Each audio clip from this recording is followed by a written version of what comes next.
Hey everybody, welcome back to another episode of Woodmere Estate Revival. Today we're back down at the house working on the floors again. Yesterday, as you remember, we started in the office, pulled up the sheeting, pulled out the floor joists. Unfortunately, all the floor joists were rotted. All of them were failing and had to be removed. So we ended up cutting them off, just leaving little stubs under the edge of the wall there because there's a bearing wall that runs through the middle of the office there. So we needed to leave some support underneath the edge of that wall. But other than that, everything is gone. So when we finished yesterday, we just had a big hole where the office used to be. A lot of nastiness down inside there. I've got to get the crawl space cleaned out. There is a vapor barrier, so it's going to help kind of clean the place up a little bit. But we're going to get all the wood shavings and all the rot and the nastiness that was under the floor there cleaned out and ready to go. Today we're going to be focusing on the living room. So that's the area, the formal living room that is right off the foyer. And it had a lot of the same issues as the office. There was a lot of water damage. The flooring has sagged severely. And I know there are some broken floor joists underneath there. They're going to have to be cut out and removed. Others are sagging.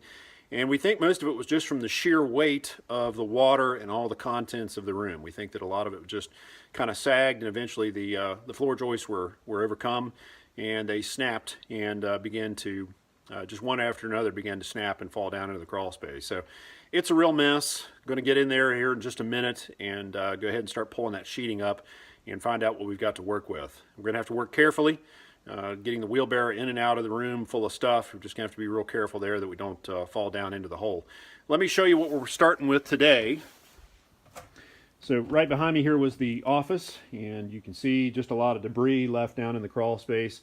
The trunk line and some of the branch lines for the air conditioning system are still here. We're going to cut those out because we're going back with all new runs on all of our air conditioning, all of our heating. You can see the drain line coming down from the upstairs bath, the master bath, and the remnants of some of the cold and hot water lines that had snapped and popped loose during the big freeze. Interestingly enough, they ran PVC from the upstairs bath down into the crawl space and then tied into the old drain line, which was actually copper. 3-inch copper from all the main drains out to the cast iron tie-in at the edge of the foundation. The problem with that copper is evidently they've used a lot of caustic drain cleaner, and it's actually eaten the copper away to the point where there is barely any left, and in places is actually cracking and leaking, and I saw evidence of that also. So I do know a lot of the water and debris that we found in the crawl space is related to old, corroded, eaten away drain lines. So again, a lot of nastiness down in here. We're definitely working with respirators on all day today, trying to keep that stuff out of our lungs because this stuff could make you really sick. So that's the crawl space that remains under the office. Now let's take a walk over and look at the living room space. The living room is actually a foot lower, so it was designed as a sunken living room. So there's actually a step down into the living room, which makes things a little bit challenging. You can see the step here, because we got to get debris out of here. So I'm going to bring my ramps in, and we'll actually use that to roll the wheelbarrow up out of here. But you can see how badly the floor has sagged. And again, I believe that some of that is rot, but a lot of it, I think, was just the structural integrity of the floor was compromised because of how much weight was sitting in here. They had a lot of heavy furniture in here, and then all the water soaked into the carpet, into the floorboards, and I think it just overwhelmed the structural integrity of the flooring system, and it just started to break, and it just cascaded from there. Once one broke, then more weight was added to each of the next floor joists, and so on and so on. So we're going to pull all the sheeting out of here. There may be a couple of floor joists over here next to the fireplace that may still be okay, but I think the rest of them are going to have to come out. So again, we're just going to cut them off close to the perimeter, leaving the stubs underneath the edge of the wall, just to make sure that we don't weaken any of the supporting walls here. So it's going to be a fun day. Hang out with us today and see what kind of fun stuff we get into. So I ended up taking some scraps of lumber and went along all these floor joists. Used a chalk line, snapped it across here, and evened all the floor joists up. And then took some scrap 2x4s from where we've been tearing out some other things around the house. Nailed those in place, and then went down here below, put a cinder block flat against the foundation wall, and then ran some verticals up through here, and and tied the 2x4s into those verticals. So at this point, that's secured the wall and it's going to keep it from racking on the foundation. That'd be a big problem because, as you can see up here, it's a bearing wall. We definitely don't want to lose any support underneath the floor joist from the upstairs. So this should keep it stable. Once we tear the floor out on the other side, hey Grant. Grant's here to help. Once we tear the floor joist out on the other side, I'm going to do the same thing again. Take some scrap 2x4s, come across, catch the floor joist ends, and keep them from twisting and racking, and then go down into the crawl space and put some verticals down there and support that wall. Then when the framing crew comes in, they'll come in and they'll put some 4x4s up across the ceiling here, carry all that load, and then cut this wall loose and come down and go ahead and start framing it up again from the foundation wall all up, pull all this rotted stuff out. All right, buddy, you ready to get started? Yeah. Awesome. Mom's here. Reed's here. You guys ready to get rocking? Yeah. Hope you like right. the video, subscribers and viewers. How you doing, buddy? You ready? Good. All right. So we're going to be pulling all this stuff out and getting ready to start taking the floor out of the living room. Let's do it, guys. Well, it's going to be messy. Definitely. Team Woodmere, let's roll. Here's your cameraman, Grant Stansbury. But I'm the cameraman. Just for now. Yeah. It's already taken. It's ready. Okay. What's up? You might want to hold your ears.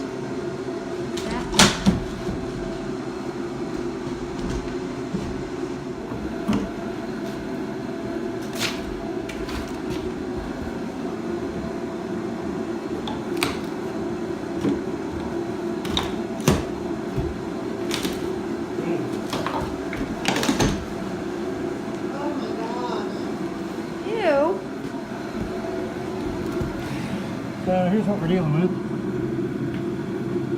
The carpenter ants or termites have definitely been in here. We saw some evidence of that when we took the sheetrock off. There were some tubes there, or at least some activity had been going on in the surface there. But now if you look down here, this plate has been chewed up nicely. So all that's coming out. Exciting stuff, huh, Molly? What? Exciting stuff. Yeah. Yeah.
go through the floor.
So gross.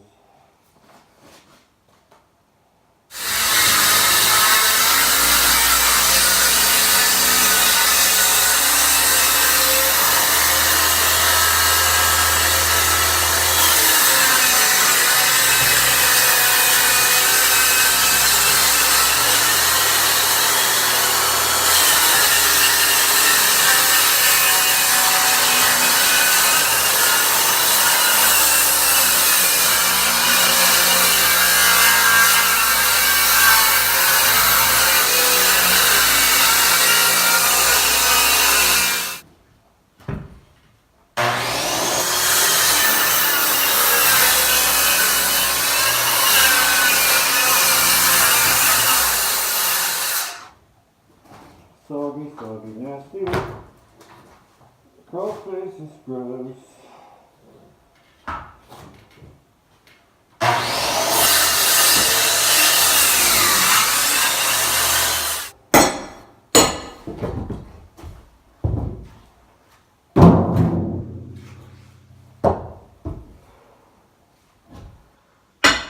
Come on.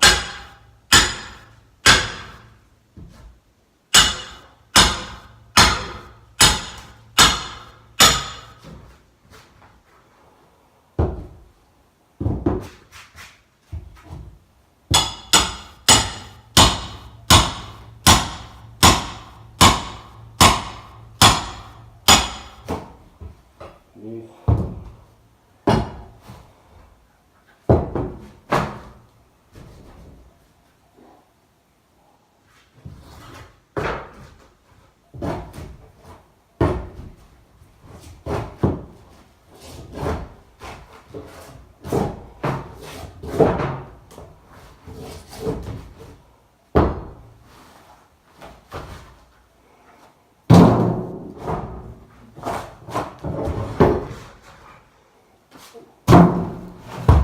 Oh, come on.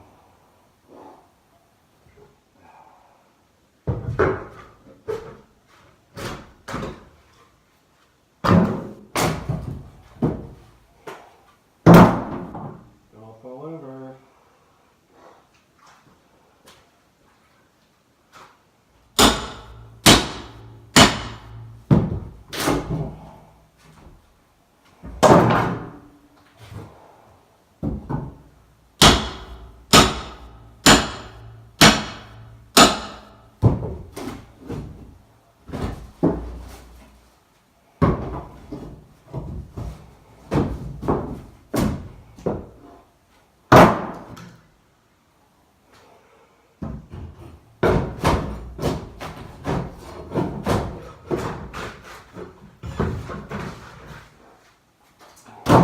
No.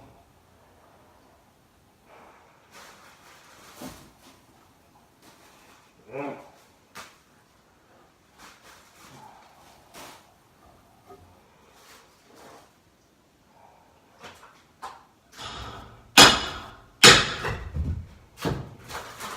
Oh, geez.